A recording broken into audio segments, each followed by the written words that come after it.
Grounded 2's early access will be available at the end of July. I played the first Grounded and it was really good, and I couldn't help but think throughout the whole game that it wasn't just good, it had a lot of potential. With improvements, it could be one of my favorite games of all time. Now that the sequel's coming up, I see it as my opportunity to contribute to making that potential a reality. By participating in the early access, making content on the game, and giving the devs the feedback they're asking for to the best of my ability. But I noticed that I have not made a video yet explaining why I loved Grounded 1, which would leave viewers of this channel a little lost at my sudden interest. That's a mistake, and I hope to correct that today with this video. I'll be making a review on Grounded and explaining its unique appeal. So to start with, Grounded is a survival action-adventure game developed by a small team of 13 at Obsidian. The premise is that you're a teenager that has been shrunk to the size of an ant and trapped in an early 1990s suburban backyard. The opening cutscene shows the news reporting on the missing teenagers you play as. The camera then moves away from the television, lowers the perspective, and shows off the backyard from the 511 point of view. I like this scene because it makes clear the two things that make up Grounded's art style. The 1990s aesthetic isn't just important as a backdrop, it's part of its identity and the emotional appeal it's going for. It's actually the first thing you see. Before the news report, the TV shows parodies of old commercials and cartoons, complete with the colorful animation and theatrical dialogue they were known for. The other artistic focus is the tiny perspective. The perspective of being small. And your smallness breathes new life into things that used to be mundane. Blades of grass tower over you. Soda cans are large enough that you can live in them. And at first, most bugs are a serious threat. The game's art style is stylized and kind of pretty, but it can also be surprisingly scary. There's a stark contrast between the day and the night atmosphere.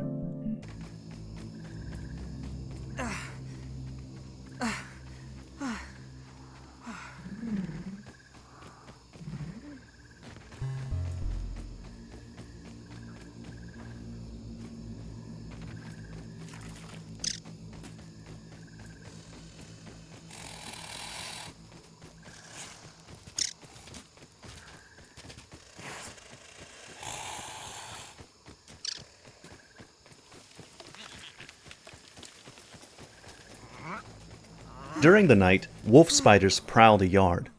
Wolf spider noises are terrifying, and they're hard enough that they will remain effectively out of your league for a surprisingly long time. The game has a cool mechanic. When large bugs are interacting with a blade of grass, they can move it. And because blades of grass are really tall, you'll often be able to see the grass moving in a distance before you actually see the bug that's moving it. And you can use this as an early detection system. What's moving that grass? It could be a harmless ladybug, it could be a wolf spider. Whatever it is, you know that there's something over there, and you can give it a wide berth until you know what it is. The game also just has a great audio design. Sometimes your visibility will be poor, and you won't see that there's a dangerous bug next to you, but you'll hear it. You'll be able to pinpoint where it is based on its footsteps, and run in the other direction before it notices you. The tiny perspective is just as important to Grounded's art style as the 90s aesthetic. Although the perspective actually is part of the 90s aesthetic, since it comes from the 1989 film Honey, I Shrunk the Kids. Grounded wears these inspirations on its sleeve. There's analog tech, CRTs, tape recorders, big plastic toys with bright saturated colors. The game fully leans into the cultural language and nostalgia for the 90s. After the opening cutscene, you can choose between 4 teenagers to play as.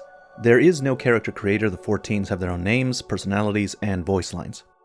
Since the game has co-op, any character you don't pick can be picked by others. In multiplayer, depending on which teens are present, the characters will converse with each other in response to certain events.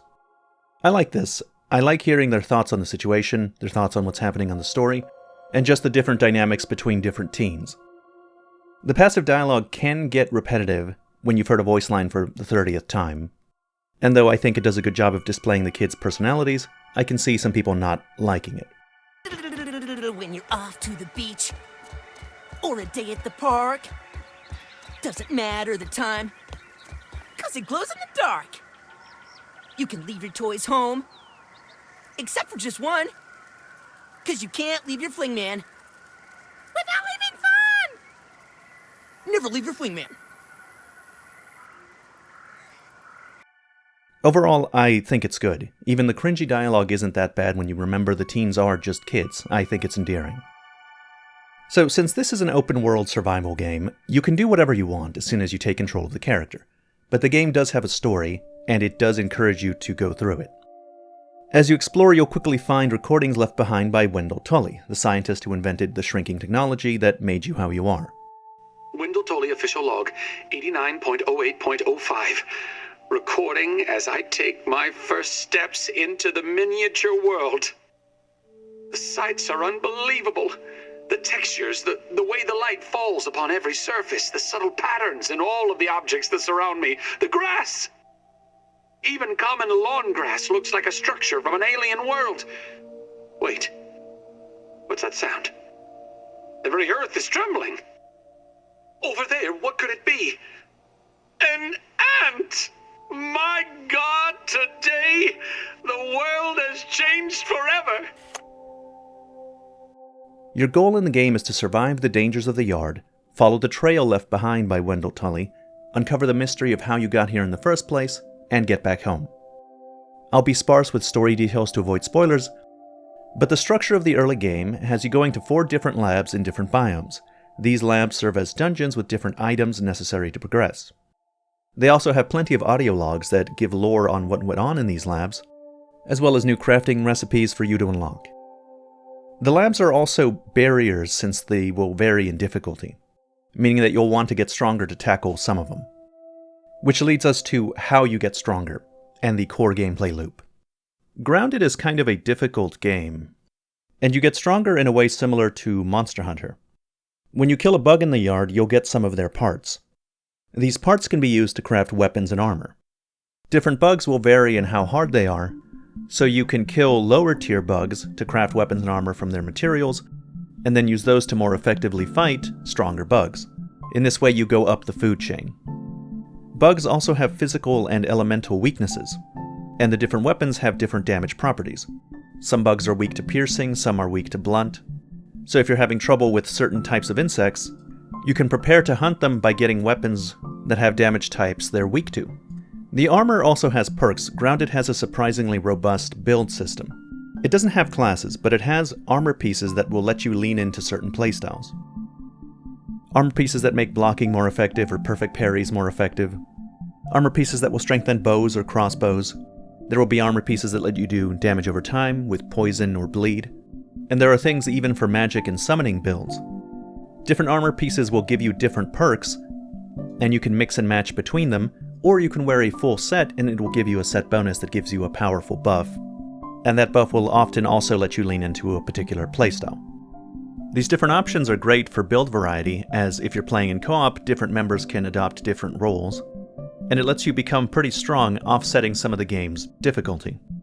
While the gameplay loop of gathering bug parts and crafting weapons and armor reminds me of Monster Hunter, the combat reminds me more of Sekiro. You have a perfect block in the game that works a lot like Sekiro's Deflect. When a bug attacks you, you can hit block at the right time, do a perfect block, and this will make the attack do no damage, take up no stamina, build up the monster's stun meter, and also often will just knock them back a little. Technically, you could just beat anything in the yard using the perfect block. The only thing stopping you is that perfect blocking can be hard to do if you don't know all of the monster's patterns. If you do make a mistake, higher tier things will probably one-shot you, and it would take a really long time because you wouldn't be able to do effective damage. Mastering perfect block is essential to doing well in this game, since these bugs can do a lot of damage, especially in the hardest difficulties, and apart from damage, many bug attacks will inflict status effects on you that will go through a block. But you can avoid these by correctly timing your parries, which makes Grounded a very parry-centric game. You really need to know the timing of these attacks. Finally, let's talk about the most important character in Grounded, the backyard itself. It is the aspect of the game that has the most personality. The backyard is very pretty, and the game's art style meshes very well with the tiny perspective the game is going for. Like many survival games, there are different biomes in Grounded, and in these biomes different bugs and resources can be gathered. But because this takes place in a backyard, a little creativity is needed. For example, there's a children's sandbox that doubles as an inhospitable desert, filled with dangerous insects and a heat meter that doesn't allow you to be out in the sun for more than a few seconds. The backyard koi pond is actually a Subnautica-like section, where you have to go in and gather materials to be able to go deeper and deeper. The koi itself is an unkillable environmental hazard, making your underwater explorations a little bit oppressive, as you should always know where the koi happens to be. An overturned grill doubles as a mountainous lava section, and though you can avoid it, it's positioned in a spot where it serves as a barrier to a more difficult area. It's stuff like this that makes Grounded unique among survival games. It's very charming, even with little things like your early source of clean water being the dew that collects on grass. When you're not out exploring, tackling dungeons, fighting bugs, or otherwise navigating hazards, you'll be back at your base, which you can put anywhere. The game has a robust building system, and your home can be as small or as large as you want. It could be a simple hovel to collect your ill-gotten goods, or it could be as grand and palatial as you want. You can spend a lot of time developing your base, organizing how everything looks and where everything goes, and there's a practicality in doing so. If you spend the time, you can build a network of zip lines across the lawn that will make future explorations more expedient. You'll be collecting many materials from the yard and bringing them back to your base, and if you take the time to organize your boxes and set up how the hot deposit system works, you can have your loot go to the correct boxes at just the push of a button. It's also just fun to build. Every survival game group will have at least one guy that spends a lot of their time expanding and developing the home base. And with Grounded's many materials and decorations, that guy will always have a lot to do. Anyway, that's my review of Grounded. It's my favorite survival game. It has a phenomenal art style, great combat, a great gameplay loop. What it did well, it did very well, and I could not be more excited for its upcoming sequel. That's the end of this video. As always, thank you very much for watching.